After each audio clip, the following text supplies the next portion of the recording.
Nagar police station సిబ్బంది మా SHO Narayana Reddy, additional inspector ఇంతకుముందు నారాయణ రెడ్డి, అదేవిధంగా మొత్తం క్రైమ్ టీమ్ వీళ్ళందరూ కలిసి ఈరోజు ఒక 30 మొబైల్ ఫోన్స్ మా ఏసీపీ ఆసిఫ్ నగర్ మారుతి గారి నేతృత్వంలో కంప్లైంట్స్ వచ్చిన తర్వాత అవన్నీ కూడా రికవర్ చేసి వీళ్ళు ఈరోజు ఎవరికైతే ఓనర్స్ ఉన్నారో వాళ్ళందరికీ కూడా ఇవి అందజేయడం జరిగింది.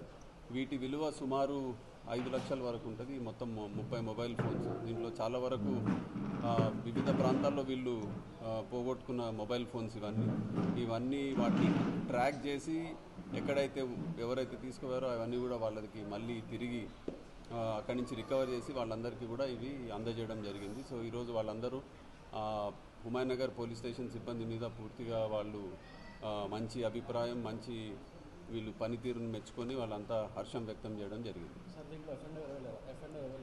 దీంట్లో ఇవన్నీ కూడా లాస్ట్ మొబైల్స్, ఇవన్నీ దొంగతనం చేయబడ్డ మొబైల్స్ కాదు. సో ఎక్కడన్నా షాప్ దగ్గర పెట్టి మర్చిపోవడం, ఆటోలో పెట్టి మర్చిపోవడం, వెజిటబుల్ మార్కెట్, ఫ్రూట్ మార్కెట్ ఇట్లా ప్లేసెస్లో వాళ్ళు పెట్టి మర్చిపోయిన తర్వాత కొంతమంది అవి ఎవరు ఓనరో తెలియక ఉంచుకున్న వాళ్ళు వాళ్ళ దగ్గర నుంచి రికవర్ చేసి వాళ్ళందరికీ ఇవ్వడం జరిగింది. మొత్తం హైదరాబాద్లో దొరికిందా సార్? డిస్ట్రిక్ట్స్లో కూడా అక్కడికి ఈ మొబైల్ ఫోన్స్ ఎక్కడైతే రికవర్ చేశారో డిస్ట్రిక్ట్స్ నుంచి కూడా రికవర్ చేయడం జరిగింది.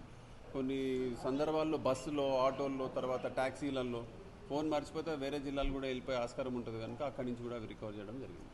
ఈ సెల్ ఫోన్స్ ఎక్కువ ఎక్కడ పోయినారు సార్? 90% బస్ స్టాప్ ఉంది కదా, సిటీ హబ్. ఈ బస్ స్టాప్స్ మొత్తం ఇవన్నీ కూడా హుమాయూన్ నగర్ పోలీస్ స్టేషన్ పరిసర ప్రాంతాల్లో పోయిన మొబైల్ ఫోన్స్ ఇవన్నీ కూడా బస్ స్టాప్స్. నేను చెప్పినట్టు bus stops, auto stands, markets, vegetable markets, అనేక రకాలు 30 అంటే చాలా ప్లేసెస్లో, పబ్లిక్ ప్లేసెస్లో పోయినవి ఇవన్నీ.